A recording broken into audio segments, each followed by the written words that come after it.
berу uchun biz tuz o'zgarishi adresini qo'llanamiz. Ya'ni sizlarda har top aldanma, har turli yerimda berilgan, meniki har turli yeringiz bor. So'ni mana bunday fenolftalein degan indikator bilan aniqlaymiz o'rtasini. Ya'ni u siltili o'rtama, qishqili o'rtama, betaraf o'rtama. Taxtaga qarasanizlar, fenolftalein qishqili o'rtada qanday tusga o'zgaradi? Süzgeniz, betaraf o'rtada, siltili o'rtada. Ya'ni shuni menga o'zlay o'zgarib emas, sizlar hozir o'z ko'zlaringizdan ko'radigan bo'lasizlar. Ya'ni bu uy topshirmasina 1 ball berilgan, sizlar buni mana бағалау шкаласымен belgilab o'tirasizlar. Sabaqning sonunda men barliq javob olaman. Ya'ni 10 ball shkalaмен belgilaysizlar.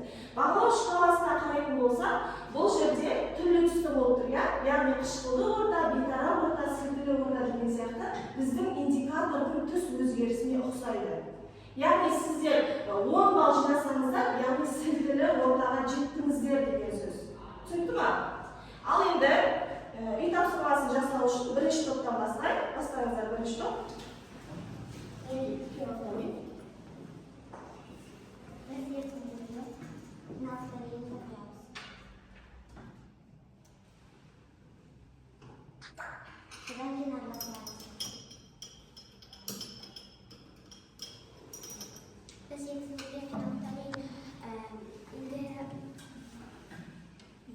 indikatorda qo'shgangacha u tang'ray tusga o'zgaradi. Ya'ni u bizning yerimizda siltili o'rta ekanini ko'rsatadi. O'ta yaxshi. Ya'ni bizga birinchi topdagi yerimizda qanday o'rta ekan? Siltili o'rta. Yaxshi. Ikkinchi top. Biz fenolftalein olib qo'yamiz.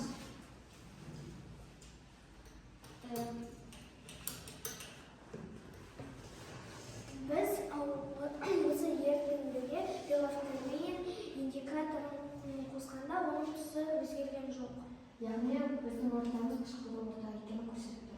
Yaxshi, o'tiramiz. Ya'ni ikkinchi top bizga qanday o'rta ekan yerimizda? Yaxshi. Kelasi uchinchi top. Biz fenolftaleinni alamizda so'sni qo'yamiz. So'sni aylantiramiz. Biz yerimdagi fenolftalein indikator qo'yganda uning tusi o'zgargani yo'q. Ya'ni bizning o'rta betaraf o'rtasini ko'rsatadi. Yaxshi, o'tiramiz. Sonda uchinchi top qanday o'rta ekan? Betaraf o'rta. Ya'ni betaraf o'rtadan fenolftalein qanday tusga o'zgaradi? O'zgaradi. O'ta yaxshi. Endi bugungi bizning taqdirimiz sonda betarafdanu reaksiyasi ekan. Betarafdanu reaksiyasi, ya'ni taqdirni mengerish uchun biz rollik o'yin adresini foydalanamiz. Bu yerda top to'shimiz, ya'ni florister to'pi deb ataladi. Har topga topshirma bergan, ya'ni rollik matnlar beriladi. Har topga olingizlar. O'sha matnni o'qib, nima topshirmani o'rindaydigan bo'lamiz.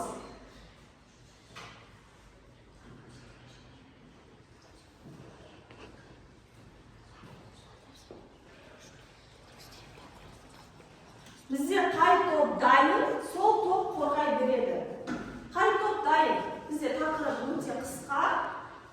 Biz dayilmiz. Yaxshi, qishqili o'rta to'g'ri dayil ekan.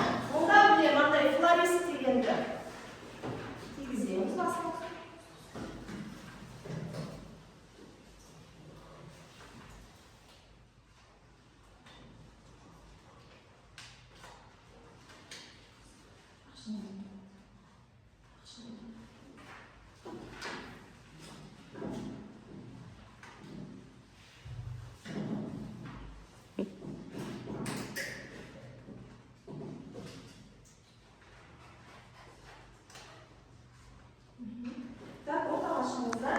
Ya'ni bu tajriba jasoq uchun kerakli hujjatlar.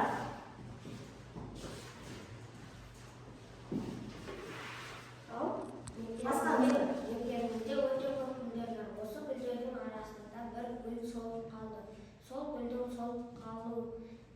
qolgan yerda uchun Biz ne үшін соғып қалғанын зерттейміз. Менде сұрақ, гүлдің топырағын зерттейміз бе, әлде жапырағын ба? Әрине топырағын зерттейміз.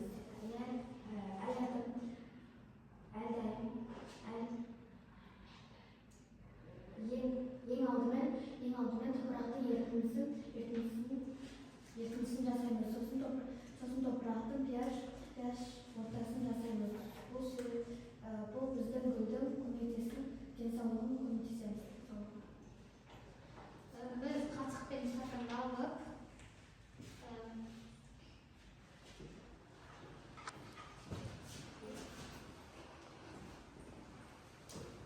гүлдегі топырақты алып, кішкене қосамыз.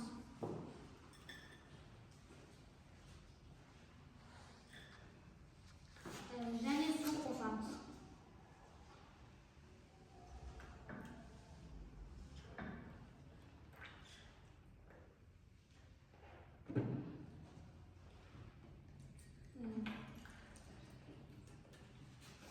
Және біз лакмус қағазын алып, суға батырамыз.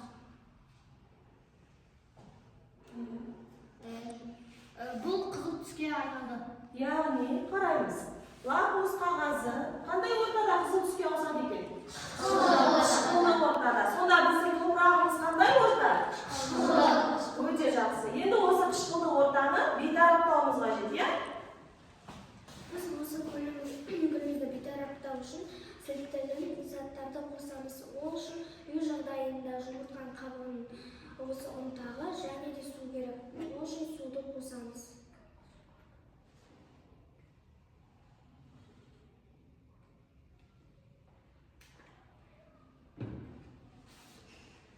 Одан кейін оны араластырамыз.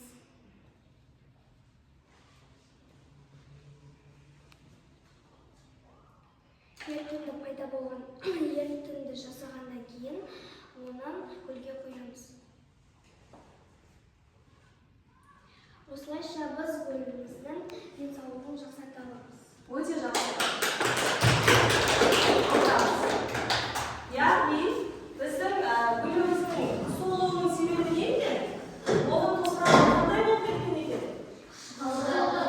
Біз оны не істедік? Бейтараптадық. Өте дұрыс айтасыздар. Яғни, біз бейтараптау арқылы гүлдің денсаулығын не істедік? Жақсарттық. Өте жақсы. Енді бейтараптану реакциясына серпіту сәтін жасап береміз. Ол үшін бізге ас содасы қажет және де сірке қышқылы. Бізде ас содасы сіркілі орта ма, қышқылды орта ма? Сірке қышқылы. Қышқылды ма, сіркілі орта ма? Иә, екеуін қосқан кезде бізде бейтараптану реакциясы жүреді. Қазір соны көреміз. Яғни, мынау шардың ішіне ас содасы бар. Соны мынау колбаға бекітеміз.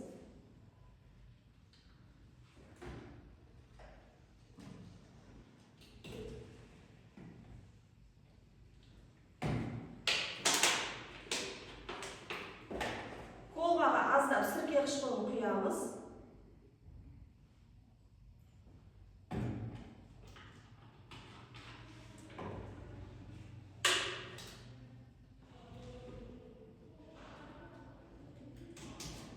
Мінекей, енді жайлап осы екеуін қосамыз. Қараңыздар.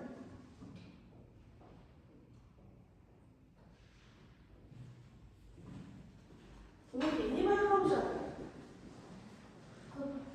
Не байқалып жатыр? Не көріп тұрсыздар? Ыдыста не болып жатыр? Көпіріп жатыр, иә, ыдыста. Яғни екеуінде реакция жүріп жатыр. И шар не істеді? Шар үрленіп жатыр. Біз эксперимент жасаған кезде өте аз мөлшерде аламыз. Егер осыны өте көп мөлшерде алатын болса, шарымыз біздің үлкен болып үрленеді. Яғни бұл жерде қандай реакция жүрді? Бейтараптану реакциясы жүреді және де көмір қышқыл газы деген бөлінеді. Сол газ арқылы біздің шарымыз үрленіп тұр. Түсінікті ме? Жақсы. Оқушылар, бүгінгі тақырыбымыздың аты не біздің? Бейтараптану реакциясы. Яғни осы бейтараптану реакциясынан кішігірім қазір эксперимент жасаймыз. тапсырмасын орындаймыз. Қараңыздар, мынау біздің ыдысымызда сілті ерітіндісі бар. Оған қазір мен фенолфталин ерітіндісін тамызамын. Қандай түске өзгерді? Таңқурай түске өзгерді. Шынымен де сілтілі ортада фенолфталин таңқурай түске өзгере ме? Иә, өзгереді. Енді осы ерітіндімізге ашхлор, яғни тұз қышқылын қосамыз.